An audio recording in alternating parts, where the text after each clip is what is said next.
اسی گھر کی دیوار پھلانگتا ہے جہاں اندر سے مخبر ملا ہو. تو مخبری ہوئی تو سب کچھ. میں بھرپور انداز میں, کیونکہ یہ مجلس صرف یہ سامنے بیٹھے ہوئے افراد نہیں سن رہے, پاکستان کے طول و عرض میں اور پوری دنیا میں اس مجلس کو سنا جائے گا. ہمیں وطن عزیز پاکستان کا امن اپنی جان سے زیادہ عزیز ہے, لیکن میں مخاطب ہوں اپنے اہل سنت سے. ایک عرصہ دراز سے ایک تکفیری ٹولہ اہل سنت کے جذبات کو ابھار کے اپنی من مرضی کے مقاصد حاصل کر رہا ہے. وہ مقاصد کیوں حاصل کیے جا رہے ہیں؟ جان بوجھ کے. کل تک تو یہ آپ کی جان کے دشمن تھے, جو آج آپ کے سگے بنے ہوئے ہیں. میرے اہل سنت بھائیوں ذرا تھوڑا بیدار کر کے, کل تک تو یہ آپ کو مزاروں میں بم دھماکے کر رہے تھے, یہ آپ کو صلی اللہ علیہ کا یا رسول اللہ نہیں پڑھنے دے رہے تھے, یہ یا رسول اللہ مدد نہیں کہنے دے رہے تھے, یہ درود کے منکر تھے, یہ آپ کو کہتے تھے کہ کوئی اللہ کے علاوہ مدد نہیں کرتا. آج یہ آپ کے عقیدے کے سربراہ بن کے آپ کی سربراہی میں جو وطن عزیز میں ایک دہشت گردی کی لہر دوڑا رہے ہیں, یہ ایک سوچی سمجھی سازش ہے. میرے ملک نہیں, گرد و نواح کے خطوں میں تبدیلیاں ہو رہی ہیں. صحافی بیٹھے ہوئے ہیں, دانشور بیٹھے ہوئے ہیں. جب خطوں میں تبدیلیاں ہوں تو ملک کی خارجہ پالیسیاں تبدیل ہوتی ہیں, ٹھیک ہے, لیکن میں دبے ہوئے لفظوں میں بات کہہ دوں گا, ہم اربوں کی حکومت پاکستان میں نہیں آنے دیں گے.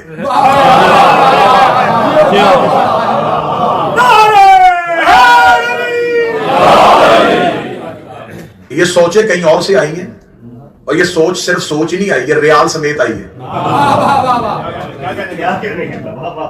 میں کہا صاحب ٹھیک ہے, یہ ریال سمیت سوچ آئی ہے. میرے ملک میں ایک نئی لہر کو ابھارا جا رہا ہے. بھئی اگر بہت زیادہ شوق ہے تو بیٹھو, بیٹھ کے ڈیبیٹ کرو.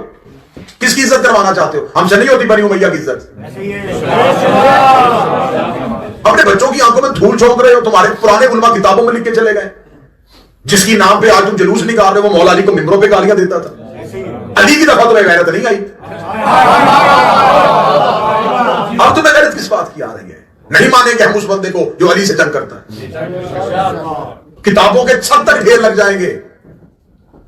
تمہاری کتابوں کی تو ابھی سیاہی خشک نہیں ہوئی جس میں لکھا ہوا ہے کہ یہ علی اور اولاد علی کے ساتھ کیا سلوک کرتا ہے. آج تم آہستہ آہستہ ان کی عزت, اب بنی امیہ کی عزت ہم سے کرواؤ. ہم سے بنی امیہ کی عزت نہیں ہوگی. قانون پاس کروانا چاہتے ہو, کون سے قانون پاس کروانا چاہتے ہو؟ پہلے اپنی کتابیں تو پڑھو. صحابہ کو نام ماننے سے نہیں بندہ کافر ہوگا, اسے سزائے موت ہوگی. ان صحابہ کا کیا کرو گے جو آپس میں ایک دوسرے کو نہیں مانتے تھے؟ اگر وہ سارے مانتے تو جنگیں کیوں ہوئی؟ میں نے پورے محرم میں کی مضمون پڑھا, 80 ہزار بندہ ایک جنگ میں قتل ہوا ہے. اب انہیں کیا کہنا ہے؟ شہید کہنا ہے یا قتل کہنا ہے؟ ایک مدینے سے نکال رہا ہے, ایک مدینے سے نکل رہا ہے. جو نکل رہا ہے وہ بھی صاحب بھی ہے, جو نکال رہا ہے وہ بھی صاحب. خالد بن ولید مالک بن نویرہ کو قتل کر رہا ہے, جو قتل ہو رہا ہے وہ بھی صاحب بھی, جو قتل کر رہا ہے وہ بھی صاحب بھی. بعد میں کہتے ہیں جی وہ ان لوگوں کی بات ہی, ہم کون ہوتے ہیں؟ آپ کوئی نہیں ہوتے, ہم ہوتے ہیں.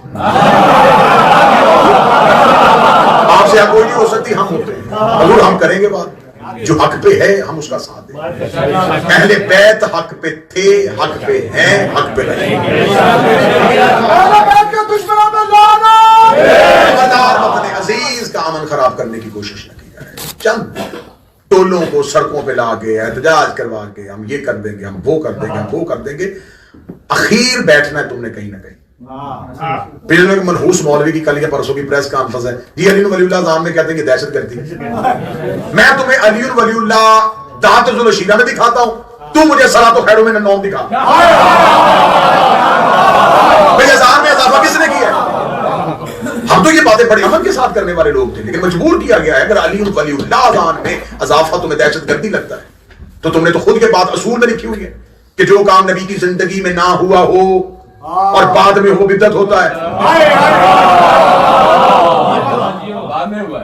تو پھر ایک لمبی فہرست ہم نکالیں کہ کون کون سا کام نبی کے بعد ہوا. علمی میدان میں آ کے گفتگو کر لو, بیٹھ کے گفتگو کر لو, کسی بھی عدالت میں چلے جاؤ. ابھی تو وہ عدالتوں کے جج زندہ ہیں جہاں سے مبلغ اعظم علی ولی اللہ منوا کے آیا تھا. ہم لاوارث قوم نہیں ہیں. ہاں ہوا ہے, غلطی ہوئی ہے. غلطی یہ ہو گئی ہے کہ گھر کی چار دیواری محفوظ نہیں, ایک دوسرے کی گردنوں پہ, کیونکہ امن کے دن تھے, ہمیں باہر سے مارنے والا کوئی نہیں تھا. ہم نے کہا اچھا موقع ہے خود ایک دوسرے کو مار لیتے ہیں. ایسا ہی ہوا نا. مولا امیر المومنین کا فرمان ہے امن کے دنوں میں جنگ کی تیاری کرو. یہ کمین گاہوں میں چھپے ہوئے تھے. اچھا حکومت افغانستان میں بدلی ہے, مزاج ان کے خراب ہو گئے. بھائی حکومت ان کی تبدیل ہوئی ہے, تمہاری گردن میں سریا کس بات پہ آ گیا کہ ہم کیا بن گئے؟ آپ کچھ بھی نہیں بنے, آپ وہی ہیں جو پہلے تھے اور آپ وہی رہیں گے جو پہلے تھے. یہ بات میں صرف کیونکہ آپ کا تو یہ ٹاپک ہی نہیں ہے, لیکن میں بات جہاں پہنچانا چاہتا تھا وہ بڑے اچھے طریقے سے پہنچا. ہم کسی اپنے جس عالم دین نے عزاداری حسین کی بات کی ہو, وہ سید زادہ ہو, ہم اس کے خلاف کسی قسم کا لفظ برداشت نہیں کریں گے. علماء میں, خطبہ میں, ذاکرین میں, ماتمیوں میں ہمارے اندرونی اختلافات, ہمارے ہلکے ہلکے نظریات کے اختلاف ہیں, ہمارے عقائد کے اختلاف ہو سکتے ہیں, لیکن ہمارے مذہبی اختلافات نہیں ہیں. ہم یہ نہیں کر سکتے کہ ہم کسی اپنے ذاتی اختلاف کی بنیاد پہ اگر کوئی بندہ بنی امیہ کی مذمت کرے تو ہم اس شخص کی حمایت نہ کرتے ہوئے بھی بنی امیہ کی مذمت نہ کرنے والوں میں سے ہو جائے. ایسا نہیں ہوتا. بنی امیہ پہ اس خاندان کو خدا نے قرآن میں اگر کہا ہے تو انہوں نے کھول کے خدا نے شجرہ ملعونہ کہا ہے. تو اگر آپ کو یہ تکلیف ہو رہی ہے کہ یہ وہ شجرہ نہیں ہے تو پھر بتائیں اللہ نے کن کو کہا ہے؟ پھر آپ لے آئے نا کوئی شجرہ ملعونہ جس کو خدا نے کہا ہے, وہ شجرہ کون سا ہے؟